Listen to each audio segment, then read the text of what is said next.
ओम शांति। 11 अक्टूबर 2014। साकार महावाक्य। बाबा कहते, मीठे बच्चे, बाबा आया है तुम बच्चों से दुख नाम का संन्यास कराने। यही है बेहद का संन्यास।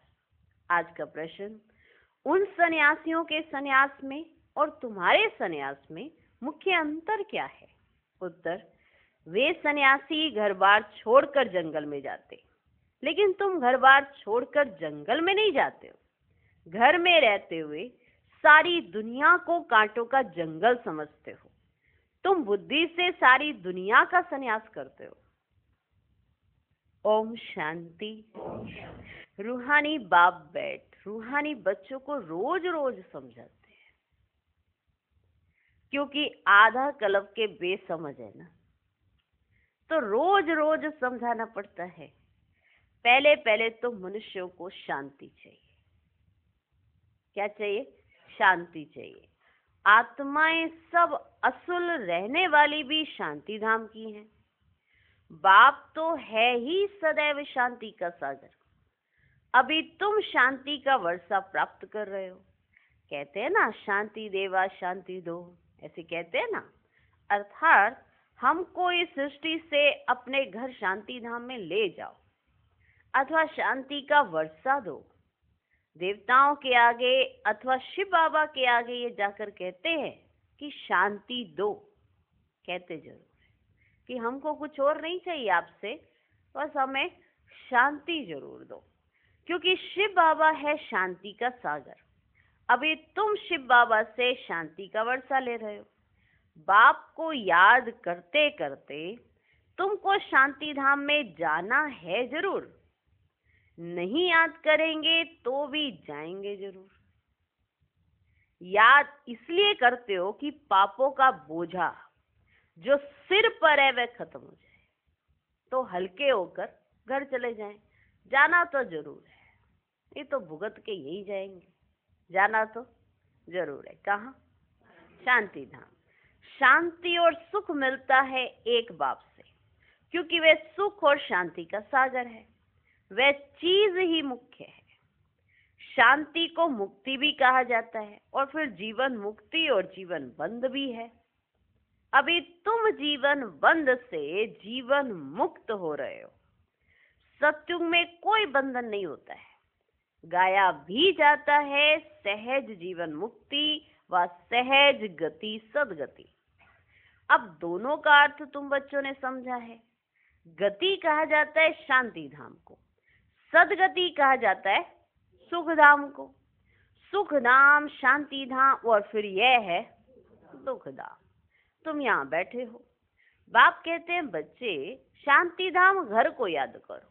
आत्माओं को अपना घर भूला हुआ है। बाप आकर याद दिलाते हैं। याद आया ना? क्या याद आया? अपना घर, शांति धाम। किसको याद आया? आत्मा को याद आया कि मेरा भी एक घर है, ये तो वैसे ही टेम्परेरी है। याद आया ना आत्मा को? समझाते हैं, हे रूहानी बच्चों, तुम घर जा नहीं सकते हो जब तक मुझे याद नहीं करेंगे। याद से तुम्हारे पाप भस्म हो जाएंगे। आत्मा पवित्र बन फिर अपने घर जाएगी। तुम जानते हो ना बच्चे ये बात कि यह अपवित्र दुनिया है। ये तो बच्चे जानते हो ना तुम। एक भी पवित्र मनुष्य नहीं है। पवित्र दुनिया को सतयुग और अपवित्र दुनिया को कलयुग कहा जाता है। ये भी जानते हो। जानते हो कि नहीं जानते हो? जानते हो ना। ये बेहद का बाप समझाते हैं, उनको ही सत्य कहा जाता है। सत्य बातें तुम संगम पर ही सुनते हो, फिर तुम सतयुग में जाते हो। सत्य सुनते सुनते फिर तुम सत्य हो जाते हो, और फिर तुम सतयुग में चले जाते हो। द्वापर से फिर रावण राज्य शुरू होता है। रावण अर्थात असुर। असुर कभी सत्य नहीं बोल सकते। असुर कभी सत्य नहीं बोल सकते, इसलिए इसको कहा जाता है झूठी माया, झूठी काया। आत्मा भी झूठी है तो शरीर भी झूठा है। आत्मा में संस्कार भरते हैं ना? भरते कि नहीं भरते हैं? भरते हैं, भरते हैं। 4 धातुएं है ना? कौन कौन से बोलो? 4 धातुएं होती है ना? सोना, चांदी, तांबा, लोहा सब खाद निकल जाती है। बाकी सच्चा सोना तुम बनते हो इस योग बल से। इस योग बल से तुम कौन सा सोना? सच्चा सोना बनते हो। तुम जब सतयुग में हो तो सच्चा सोना ही हो। फिर चांदी पड़ती है तो क्या बन जाते हो? जब चांदी पड़ती है तो क्या बन जाते हो? फिर चांदी पड़ती है तो चंद्रवंशी कहा जाता है। फिर तांबे की, लोहे की खाद पड़ती है द्वापर कलयुग में। फिर योग से तुम्हारे में जो चांदी, तांबा, लोहा की खाद पड़ी है ना बच्चे, वह निकल जाती है। पहले तो तुम सब आत्माएं शांति धाम में हो, फिर पहले पहले आते हो सतयुग में, तो उसको कहा जाता है गोल्डन एज। कौन सी एज? कौन सी? Golden age. तुम सच्चा सोना हो। योग बल से सारी खाद निकलकर बाकी सच्चा सोना बचता है। शांति धाम को गोल्डन एज नहीं कहा जाता है। शांति धाम को गोल्डन एज नहीं कहेंगे। किसको गोल्डन एज कहेंगे? सतयुग को। Golden age, silver age, copper age यहाँ कहा जाता है। शांति धाम में तो शांति है। आत्मा जब शरीर लेती है ना, तब गोल्डन एज कहा जाता है। फिर सृष्टि गोल्डन एज बन जाती है। सतो प्रधान 5 तत्वों से शरीर बनता है। आत्मा सतो प्रधान है तो शरीर भी सतो प्रधान है। फिर पिछाड़ी में आकर आयरन एज्ड शरीर मिलता है, क्योंकि आत्मा में खाद पड़ती है। तो गोल्डन एज, सिल्वर एज इस सृष्टि को कहा जाता है। तो अब बच्चों को क्या करना है? अब बच्चों को क्या करना है? पहले पहले शांति धाम जाना है, इसलिए पाप को याद करना है। तब ही तमो प्रधान से सतो प्रधान बन जाएंगे। इसमें टाइम उतना ही लगता है जितना टाइम बाप यहाँ रहते हैं, उतना ही टाइम लगता है। सतो प्रधान बनने में कितना टाइम लगता है? उतना ही लगता है जितना टाइम बाप यहाँ रहते हैं। वह गोल्डन एज में पार्ट लेते ही नहीं। तो आत्मा को जब शरीर मिलता है तब कहा जाता है ये गोल्डन एज्ड जीव आत्मा है। ऐसे नहीं कहेंगे गोल्डन एज्ड आत्मा, नहीं, गोल्डन एज्ड जीव आत्मा माना गोल्डन एज जीव आत्मा ना। शरीर भी पवित्र है तो आत्मा भी पवित्र है, तो हो गया ना गोल्डन एज्ड जीव आत्मा। फिर सिल्वर एज्ड जीव आत्मा होती है। तो यहाँ तुम बैठे हो, तुमको शांति भी है तो सुख भी प्राप्त होता है। तो क्या करना चाहिए? तुमको शांति मिल रही है, सुख मिल रहा है, तो फिर अब क्या करना चाहिए? दुख धाम का संन्यास। क्या करना चाहिए? दुख धाम का संन्यास। इसको कहा जाता है बेहद का संन्यास। उन सन्यासियों का है हद का संन्यास। घर बार छोड़ जंगल में जाते हैं। उनको ये पता नहीं है कि सारी सृष्टि ही जंगल है। कहाँ जाएंगे? चारों तरफ तो जंगल ही जंगल है। ये कांटों का जंगल है, ये कांटों की दुनिया है ना, और वह है फूलों की दुनिया। वे भल संन्यास करते हैं, परंतु फिर भी कांटों की दुनिया में, जंगल में, शहर से दूर दूर जाकर रहते हैं। उन्हों का है निवृत्ति मार्ग और तुम्हारा है प्रवृत्ति मार्ग। तुम पवित्र जोड़ी थे, अब यह पवित्र बने हो। उनको ग्रस्त आश्रम भी कहते हैं। सन्यासी तो आते ही बाद में है, इस्लामी बोधी भी बाद में आते हैं, क्रिश्चियन से कुछ पहले आते हैं। कौन? इस्लामी बोधी क्रिश्चियन से कुछ समय पहले आते हैं। तो ये झाड़ भी याद करना है, चक्र भी याद करना है कि ये कैसे फिरता है। झाड़ में धर्मों के बारे में बताया है कि वो कैसे कैसे बढ़ते हैं। ये सब बातें तुम्हें याद रहनी चाहिए। बाप कल्प कल्प आकर कल्प वृक्ष की नॉलेज देते हैं, क्योंकि खुद बीज रूप है ना, सत्य है, चैतन्य है, इसलिए कल्प कल्प आकर कल्प वृक्ष का सारा राज समझाते हैं। कौन? बाप। तुम आत्मा हो, परंतु तुमको ज्ञान सागर, सुख का सागर, शांति का सागर नहीं कहा जाता है। ये महिमा एक बाप की ही है जो तुमको ऐसा बनाते हैं। बाप की ये महिमा सदैव के लिए है, सदैव के लिए, हमेशा के लिए। सदैव वे पवित्र है, और निराकार है, सिर्फ थोड़े समय के लिए आते हैं पावन बनाने। सर्वव्यापी की तो बात ही नहीं है। तुम जानते हो बाप सदैव वहां ही रहते हैं, भक्ति मार्ग में सदैव उनको याद करते हैं। सतयुग में तो याद करने की दरकार ही नहीं रहती है। रावण राज्य में तुम्हारा चिल्लाना शुरू होता है, तुम्हारा चिल्लाना शुरू होता है, वहीं आकर सुख शांति देते हैं, तो फिर जरूर अशांति में उनकी याद आती है, क्योंकि सुख शांति बाबा ने दी है, तो उनकी याद अशांति में आएगी कि नहीं आएगी? तो उनकी याद आती है। बाप समझाते हैं हर 5000 वर्ष बाद मैं आता हूँ। आधा कल्प है सुख, आधा कल्प है दुख। आधा कल्प के बाद ही रावण राज्य शुरू होता है।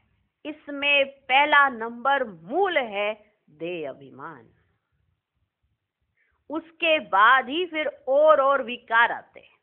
अब बाप समझाते हैं अपने को आत्मा समझो, देही अभिमानी बनो। आत्मा की भी पहचान चाहिए। मनुष्य तो सिर्फ कहते हैं आत्मा भृगुटी के बीच में समझते हैं, बस इतना चमकती है। अभी तुम समझते हो वह है अकाल मूर्त। उस अकाल मूर्त आत्मा का तख्त ये शरीर है। यह शरीर उस अकाल मूर्त आत्मा का तख्त है।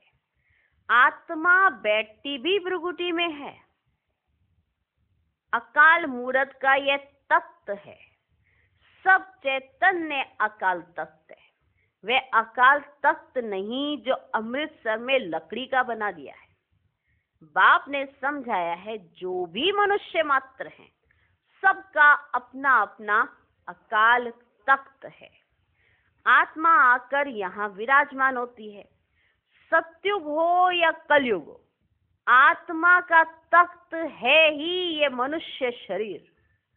चाहे वो सत्युग हो चाहे वो कलयुग हो, तख्त तो यही है। तो कितने अकाल तख्त हैं? जो भी मनुष्य मात्र हैं अकाल आत्माओं के तख्त हैं। आत्मा एक तख्त छोड़ झट दूसरा लेती है। पहले छोटा तख्त होता है, पहले छोटा तख्त होता है, फिर बड़ा होता है। यह शरीर रूपी तख्त छोटा बड़ा होता है। पहले छोटा, फिर धीरे धीरे धीरे धीरे धीरे बड़ा हो जाता है। वह लकड़ी का तख्त जिसको सिख लोग अकाल तख्त कहते हैं, वह तो छोटा बड़ा ही नहीं होता। तो एक बार बन गया तो बन गया। ये अकाल तख्त तो छोटा बड़ा होता है ना कमाल। वह लकड़ी का तख्त जिसको सिख लोग अकाल तख्त कहते हैं, वह तो छोटा बड़ा नहीं होता। ये किसको भी पता नहीं है कि सब मनुष्य मात्र का अकाल तख्त यह भृगुटी है। आत्मा अकाल है, कब विनाश नहीं होती। आत्मा को तख्त भिन्न भिन्न मिलते हैं। तख्त माना शरीर, तख्त माना शरीर, और शरीर में भी कहाँ? यहाँ कोई स्पेस तो होगा ना, कोई जगह तो बनाई होगी। आत्मा को तख्त भिन्न भिन्न मिलते हैं। सतयुग में तुमको बड़ा फर्स्ट क्लास तख्त मिलता है। याद है आपका तख्त बड़ा फर्स्ट क्लास होता है सतयुग में। फिर धीरे धीरे धीरे आपके तख्त कैसे कैसे हो गए। आज के देखो कैसे कैसे तख्त निकल गए, कैसे अजीब अजीब से तख्त। और सतयुग में फर्स्ट क्लास तख्त होता है आपके पास। उनको कहेंगे गोल्डन एज तख्त। फिर उस आत्मा को सिल्वर, कॉपर, आयरन एज तख्त मिलता है। तख्त कहाँ है? ये किसको भी पता नहीं है कि सब मनुष्य मात्र का अकाल तख्त यह भृगुटी है। माताएं यहाँ बिंदी लगा देती हैं, भाई लोग यहाँ तिलक लगा के घूमने लग जाते हैं। माना सिंबल जरूर है।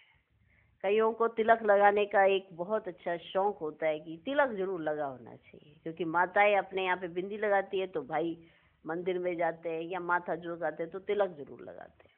तो कई सारा दिन तिलक लगा के रखते हैं। तो सतयुग में तुमको बड़ा फर्स्ट क्लास तख्त मिलता है। उनको कहेंगे गोल्डन एज्ड तख्त। फिर उस आत्मा को सिल्वर, कॉपर, आयरन एज तख्त मिलता है। फिर गोल्डन एज तख्त चाहिए चाहिए चाहिए चाहिए तो जरूर पवित्र बनना पड़े। फिर गोल्डन एज तख्त चाहिए तो जरूर पवित्र बनना पड़े। इसलिए बाप कहते हैं मामेकम याद करो तो तुम्हारी खाद निकल जाएगी, फिर तुमको ऐसा दैवी तख्त मिलेगा। अभी ब्राह्मण कुल का तख्त है, अभी ब्राह्मण कुल का तख्त है, पुरुषोत्तम संगम युग का तख्त है। फिर मुझ आत्मा को ये देवताई तख्त मिलेगा। ये बातें दुनिया के मनुष्य नहीं जानते। देह अभिमान में आने के बाद एक दो को दुख देते रहते, इसलिए इनको दुखधाम कहा जाता है। अब बाप बच्चों को समझाते हैं शांति धाम को याद करो जो तुम्हारा असली निवास स्थान है। सुखधाम को याद करो, इनको भूलते जाओ, इनसे वैराग्य। शांति धाम को याद करो, सुखधाम को याद करो और इस दुनिया को भूलते जाओ, इनसे वैराग्य। ऐसे भी नहीं कि सन्यासियों के मिसल घर बार छोड़ना है। बाप समझाते हैं वे एक तरफ अच्छा है दूसरे तरफ बुरा है। तुम्हारा तो अच्छा ही है, वो तो एक तरफ अच्छी बात है लेकिन दूसरी तरफ बुरी भी बात है, क्योंकि अपनी गृहस्थी को वहां से छोड़ देते हैं, उनको छोड़ देते, जो रचना रची उसकी संभाल कौन करेगा। तो ये तो दुख देना हुआ ना। तो एक तरफ अच्छा है कि वो दुनिया से वैरागी हो गए, लेकिन दूसरी तरफ ये तो बुरा है कि जो घर में रचना रची उसको ऐसे ही छोड़ के चले गए, उसकी संभाल ही नहीं की, उसको सही तरह से शिक्षा नहीं दे पाए, संस्कार नहीं दे पाए और छोड़ के भाग गए। तो बाबा कहते एक तरफ अच्छा भी है पर दूसरी तरफ बुरा है।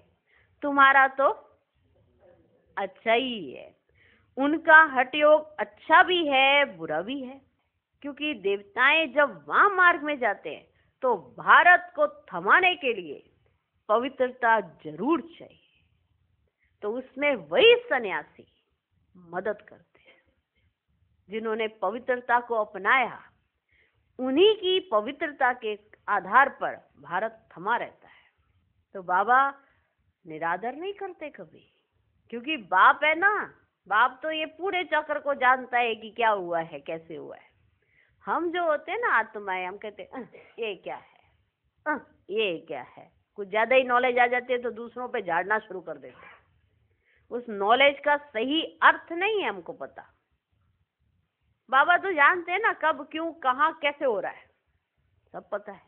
इसलिए बाबा कभी क्या क्यों करते हो कभी सुना, ओहो क्या कर दिया तुमने, क्यों कर दिया तुमने। जो हो रहा है ड्रामा में नूंद है।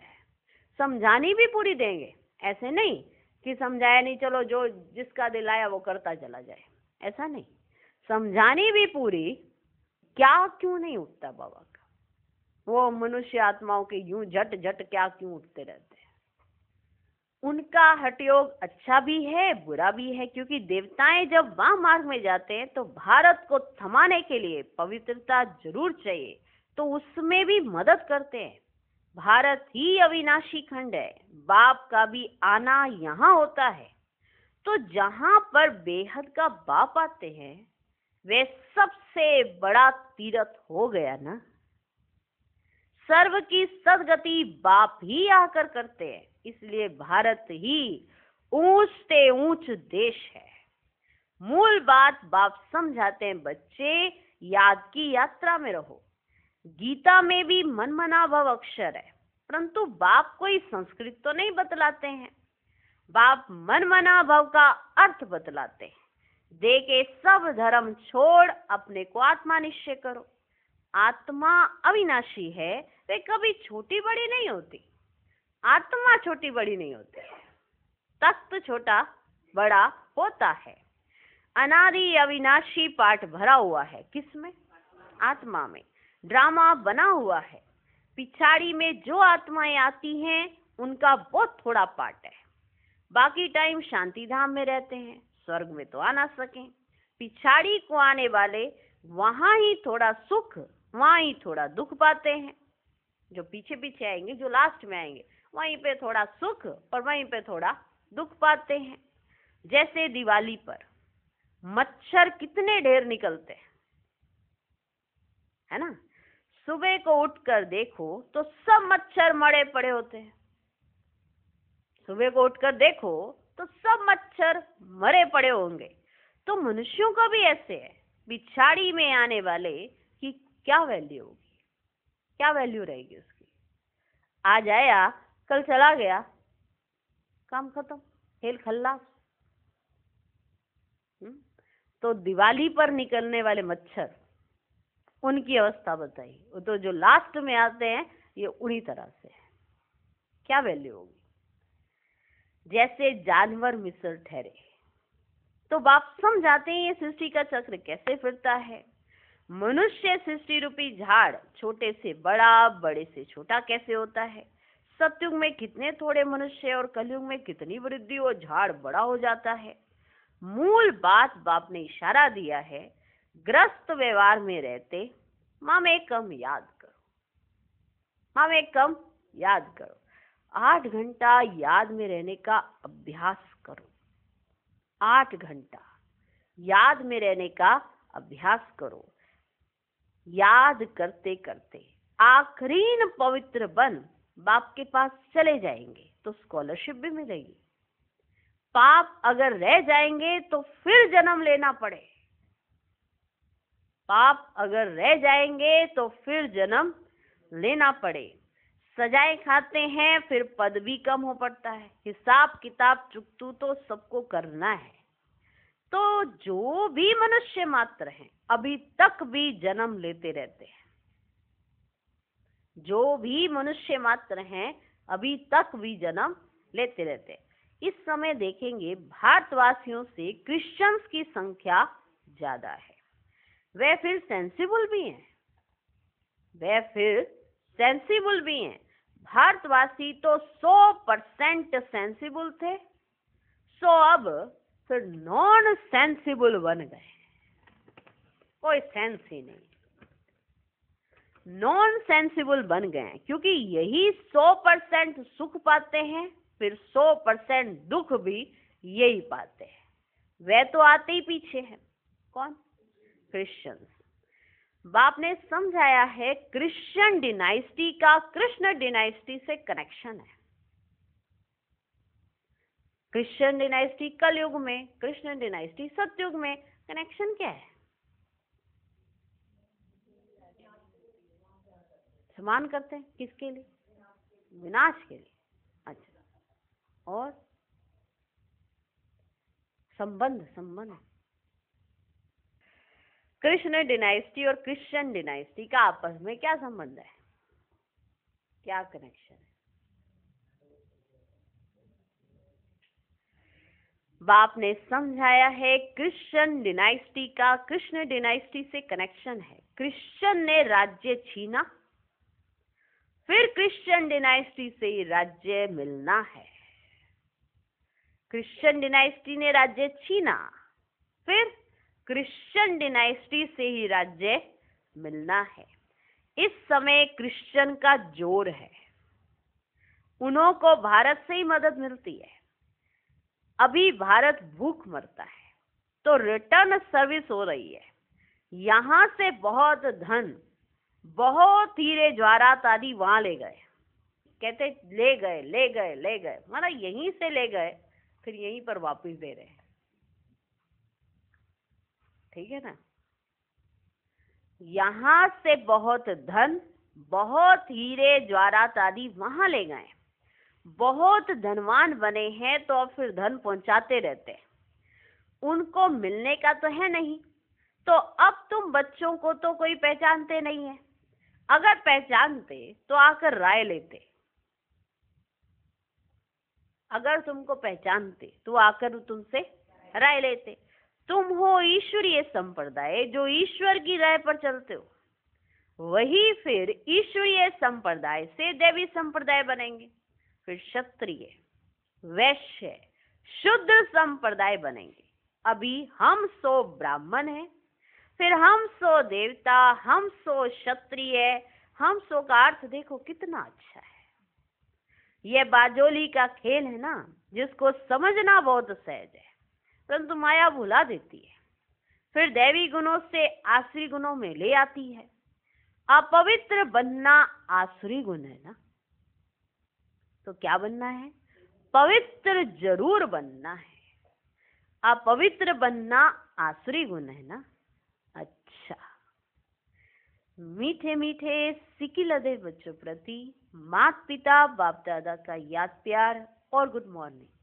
रूहानी बाप की रूहानी बच्चों को नमस्ते।